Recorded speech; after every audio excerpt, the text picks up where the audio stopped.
Chers téléspectateurs de Gangan TV, bonsoir et bienvenue dans votre émission Sans Tabou, tout s'explique. Cette émission qui vous permet tout simplement d'aller au-delà de la réalité en perçant bien sûr les mystères des faits et phénomènes sociaux.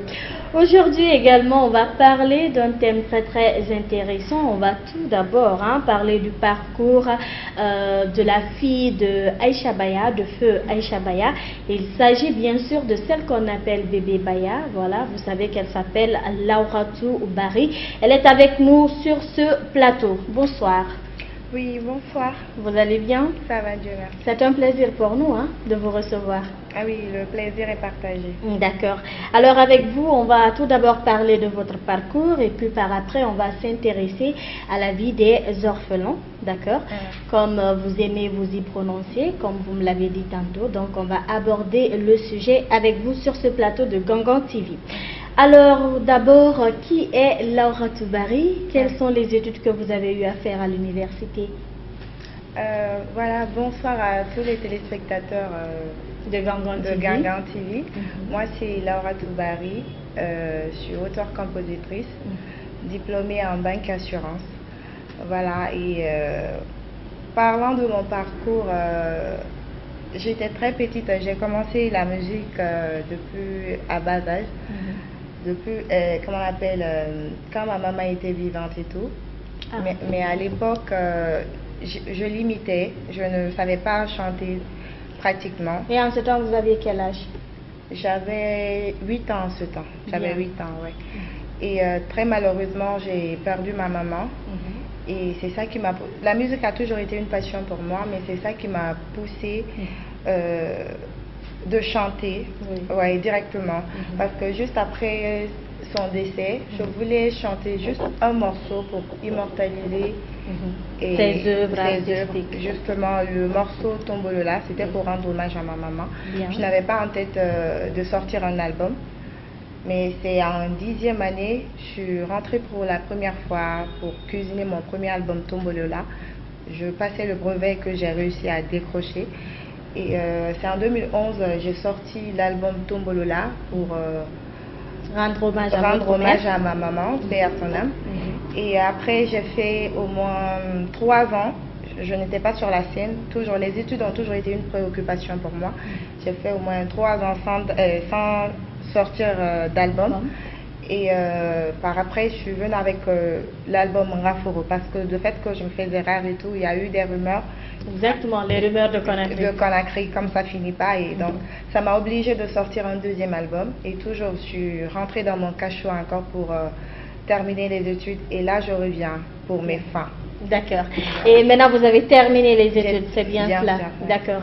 Est-ce que au-delà de la musique, pour le moment, vous avez eu un stage de formation à faire ou vous avez eu un boulot? Non.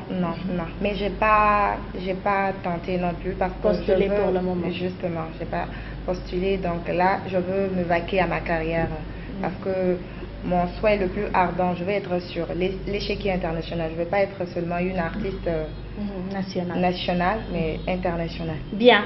Alors, Lauratou Bari, c'est aussi la musique, c'est aussi les études. Vous avez brièvement fini vos études et tout. Comment est-ce que vous avez pu gérer les deux à la fois? Ça n'a pas... C'est... Comment on appelle?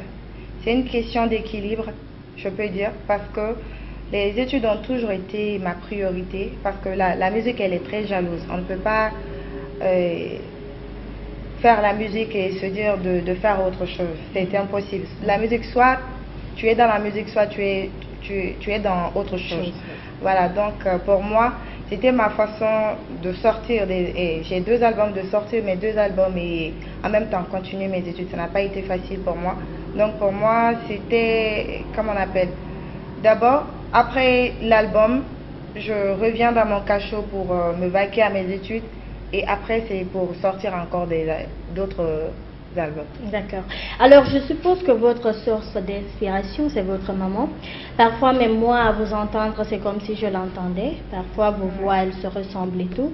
Quelles sont les difficultés que vous avez eu à rencontrer à l'entame de votre vie artistique?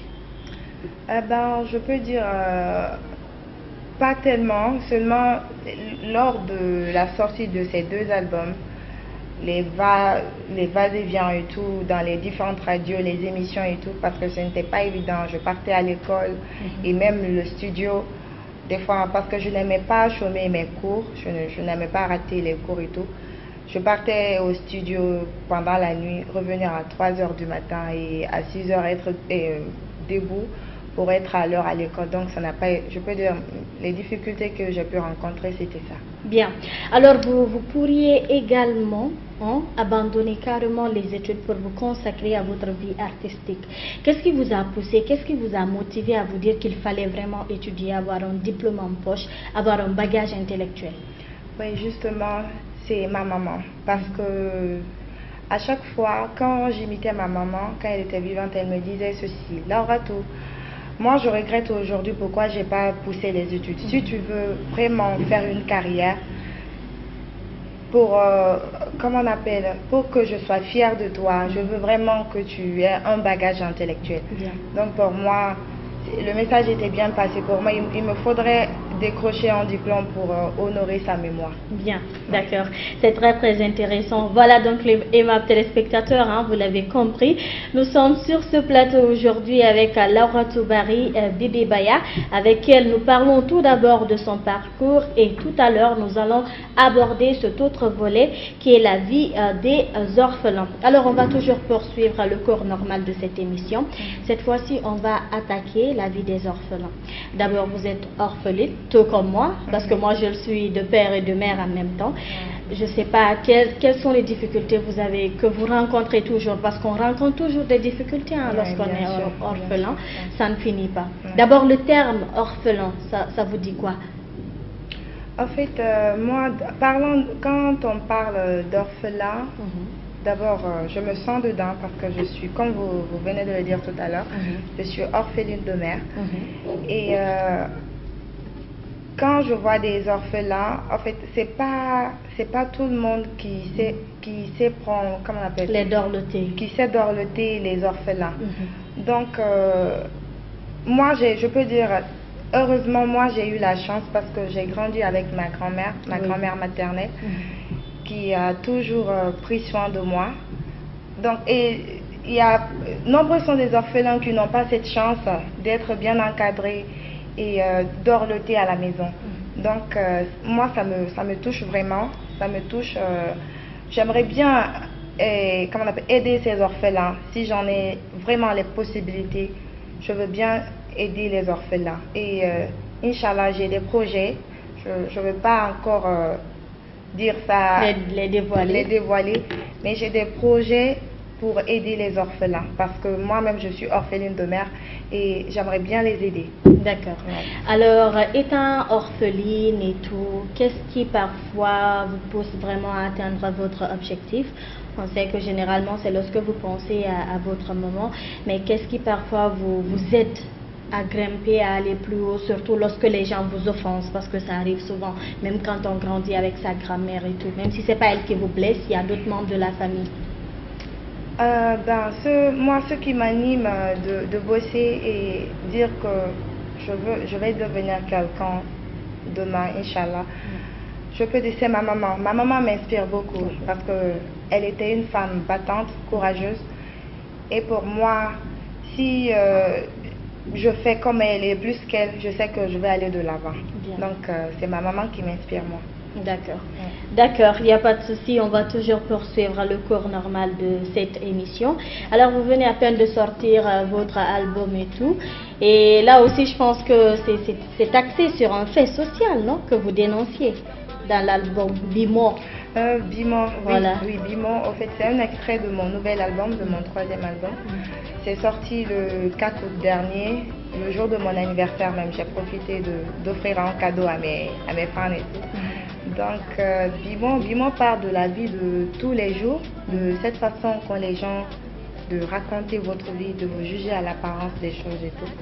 Donc, pour moi, la meilleure façon ici, c'est de travailler, poursuivre sa voie sans se préoccuper des envies et tout. Donc, Bimo parle de ça en général, du quotidien de tout ce qui se passe autour de nous.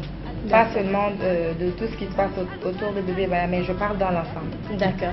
Alors, quel appel vous avez à lancer à toutes ces jeunes filles qui aimeraient vraiment être comme Bébé Baya, qui aimeraient être en tout cas une grande artiste, ou tout compte fait, qui aimerait vraiment réaliser son rêve, atteindre ses objectifs?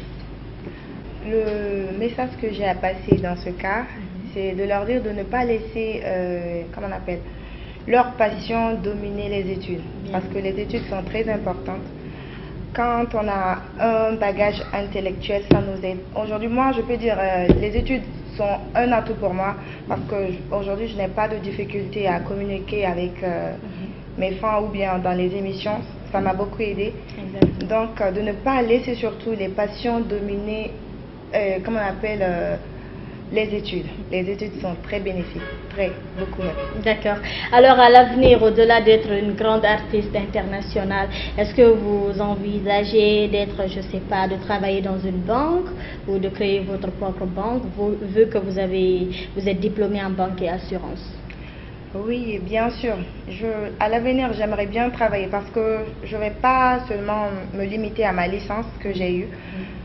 Quand je vais avoir l'opportunité, je veux étudier aussi à l'extérieur pour augmenter mes facultés et tout. Voilà. Donc, j'aimerais bien créer, créer une entreprise d'assurance.